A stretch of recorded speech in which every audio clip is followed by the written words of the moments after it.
Question number 9। आज आपको इस वीडियो में 10th क्लास की गोल्डन रेज बुक का लेसन नंबर 3 का क्वेश्चन नंबर 9 से लेकर के और आगे तक के क्वेश्चंस आपको स्टडी कराएंगे। थोड़ा सा ध्यान से पढ़िए, थोड़ा ये लेसन बोरियत लेसन है। तो question number 9, what are the benefits, benefits means फायदे, what are the benefits of using home remedies to maintain health. Maintain means उसको बनाए रखना। तो अपन जो घर में जो चीज़ें यूज़ करते हैं स्वस्थ रहने के लिए, उनसे क्या क्या फ़ायदे हैं।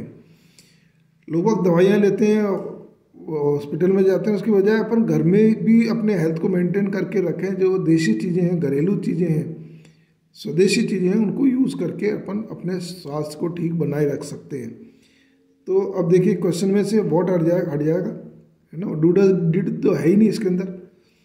तो द बेनिफिट्स, ये आर उठ करके आगे लगेगा। The benefits of using home remedies, घरेलू उपचार to maintain health are.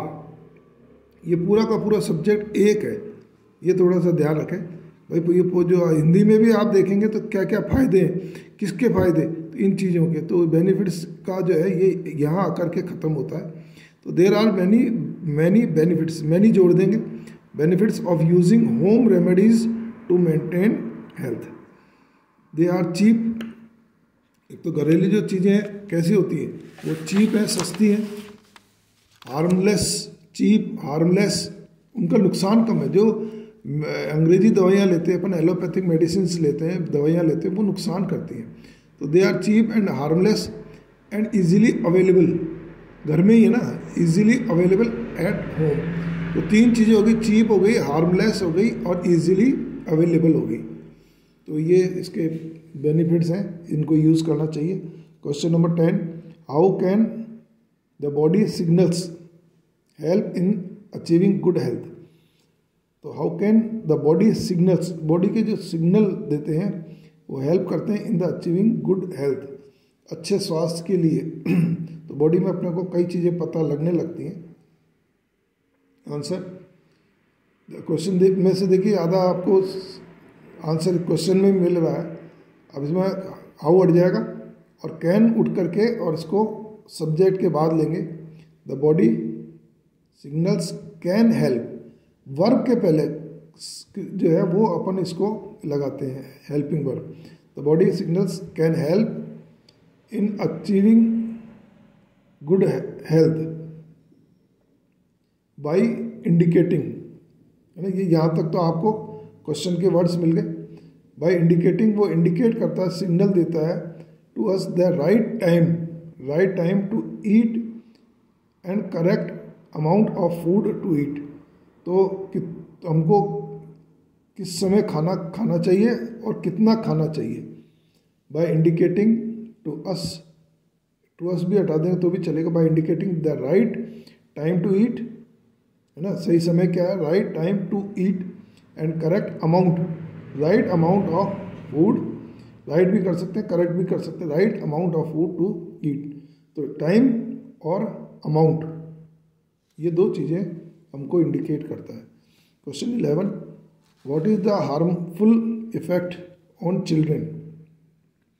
What is the harmful effect, प्रभाव ऑन चिल्ड्रेन, बच्चों पर, when their parents put too much pressure on them.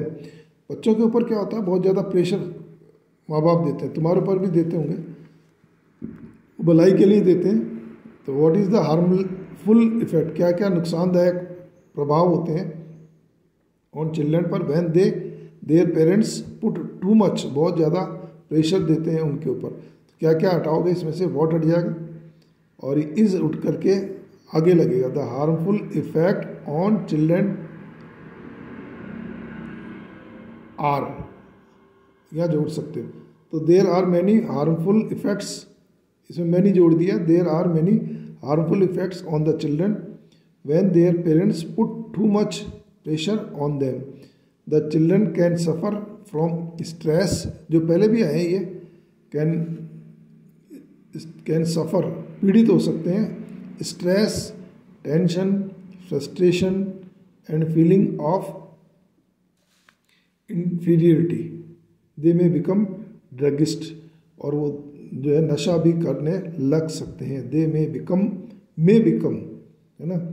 First watch इस लेसन में करीब फर्स्ट फॉर्म ही चलेगी, verb की फर्स्ट फॉर्म ही चलेगी, क्योंकि स्टोरी तो है नहीं है। तो इनमें क्या क्या लर्न करना पड़ा आपको? Stress, they can suffer from stress, tension, frustration, feeling of inferiority, and they can become druggist. Druggist word याद कर लीजिए, ड्रग से बना ही ड्रगिस्ट। अब बड़े क्वेश्चंस देखेंगे अपन। बड़े क्वेश्चंस में मैंने पहले भी आपको पिछले लेसन में भी बताया था कि इसमें आपको घबराने की ज़रूरत नहीं है। कुछ तो आपको इसमें से मिल जाएगा, और कुछ आप जो पुराने जो छोटे क्वेश्चंस आपने याद किए हैं उनको मिला करके भी अगर आप बना देंगे तो बड़ा आंसर तैयार हो जाता है। और तीसरा तरीका मैं आपको जो राइट तरीका है वो भी बता रहा हूँ कि आपको सेंटेंस बनाना आना चाहिए। क्या? How to make sentences. वो उसके लिए केवल आपको टेंस या ग्रामर या ट्रांसलेशन की ज़रूरत नहीं है ज़्यादा। लोग जो है फालतू में डरा देते हैं। इंग्लिश लिखने के लिए जो है कोई बहुत ज़्यादा ट्रांसलेशन या ग्रामर या टेंस की ज़रूरत नहीं है, बल्कि आपको जो सेंटेंस में हेल्पिंग वर्ब, सहायक क्रिया और वर्ब क्रिया जो है वो सही अगर आपने लिख दी तो आगे तो सब्जेक्ट लगाओगे भाई। सब्जेक्ट आगे लग जाएगा, फिर हेल्पिंग वर्ब लगेगी, उसके बाद वर्ब लगेगी, फिर तो आगे तो कुछ भी जोड़ते जाओ, कोई दिक्कत वाली बात नहीं है। तो वो तरीका मैं आपको बहुत ईजी तरीका बताऊंगा। Why do people in developed countries remain far from achieving positive health. तो डेवलप्ड कंट्रीज़ के अंदर जो है वो लोग बाग किस तरीके से पॉजिटिव हेल्थ में दूर रह जाते हैं। तो ये वाई डू हट जाएगा, क्यों रह जाते हैं। तो people in the developed countries remain far from achieving positive health because. जब भी वाई से क्वेश्चन आता है तो अपने को बिकॉज का यूज़, एज या बिकॉज का यूज़ कर सकते हैं। Because they have week and limited family. तो कमज़ोर होते हैं, उनके परिवार भी दो तीन परिवार ही होते हैं, 2-3 जनों का परिवार ही होता है। Neighbouring and friendly relations.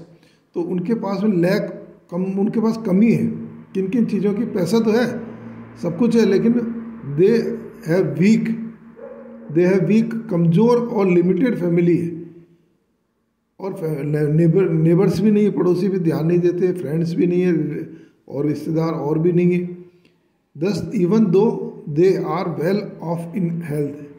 हालांकि वो स्वास्थ्य में अच्छे हैं, न्यूट्रिशनल मीन्स पौष्टिक, एंड बेटर एनवायरमेंटल कंडीशन, सब कुछ सही है, लेकिन most of them are in stress, depression, tension, mentally and psychological problems. तो इस कारण से वो परेशान रहते हैं। पैसे से सब कुछ नहीं खरीदा जा सकता, पैसे से शांति नहीं खरीदी जा सकती। तो ये आपको they are well off in wealth, nutritional and better environmental condition, but most of them are in stress, तनाव, डिप्रेशन, निराशा, टेंशन, तनाव, मेंटली एंड साइकोलॉजिकल प्रॉब्लम्स। ये सारे होने के कारण उनको दिक्कत आती है। Question number 2, what problems are faced by people in developing countries. What problems are faced, किस तरीके की समस्याएं झेलनी पड़ती हैं डेवलपिंग कंट्रीज, विकासशील देश जैसे इंडिया, श्रीलंका, ये जो है Burma, in achieving positive health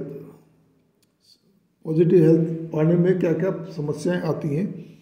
answer many problems. तो ये इसमें मैनी जोड़ देंगे एक तो।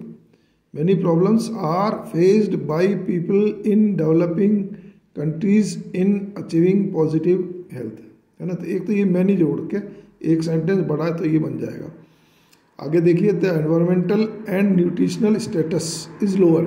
ये ऊपर भी आया है, एनवायरमेंटल एंड न्यूट्रिशनल, वातावरण और पौष्टिक स्टेटस या level is lower in these countries in comparison of developed countries. वो भी बढ़ा सकते हो। तो इसमें आपको बेस इतना सही रखना है, the environmental and nutritional status is lower, है ना। They do not have clean environment. तो they do not have clean environment, स्वच्छ वातावरण नहीं है,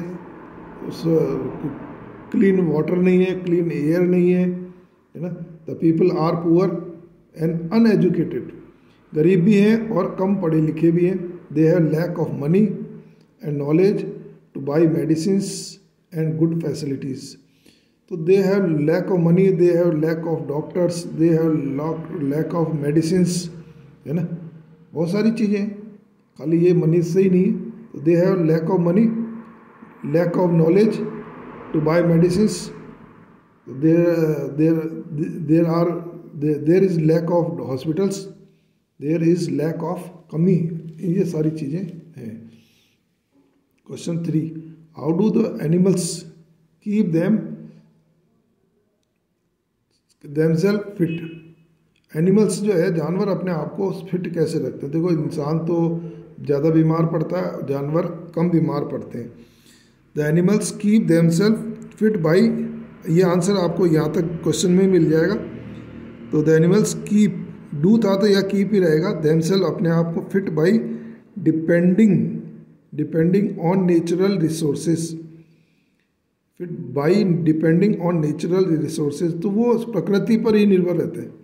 अपने यहाँ तो क्या है कि अंग्रेजी दवाई खा करके और ज़्यादा बीमार पड़ते हैं। They eat only the required amount of food, they eat only, eat याद करना है, only the required proper amount of food. अपने यहाँ तो फ्री का खाना मिल गया तो शादी में गए तो बहुत ज़्यादा खा लेते हैं, फिर बीमार और पड़ जाते हैं।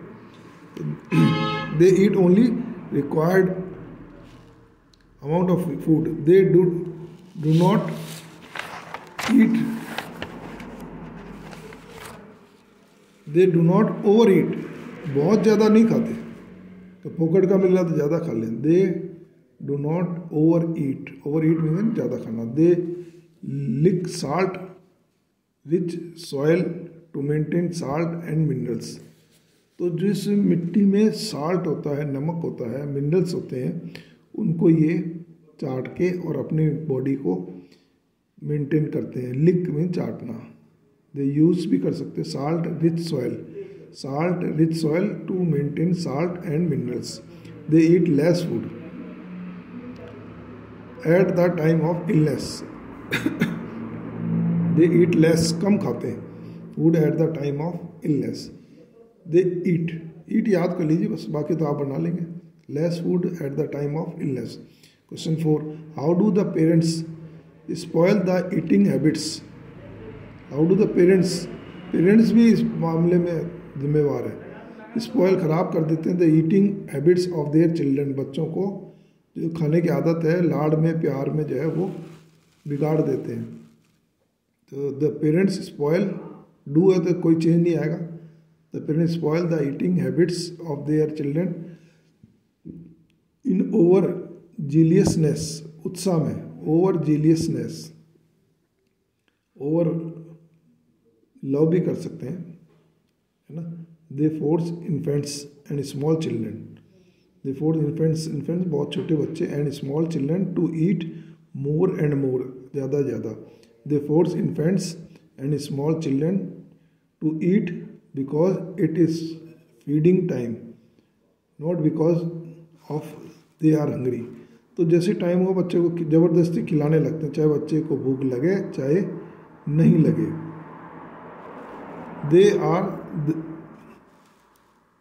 They tried their children to eat more than they need.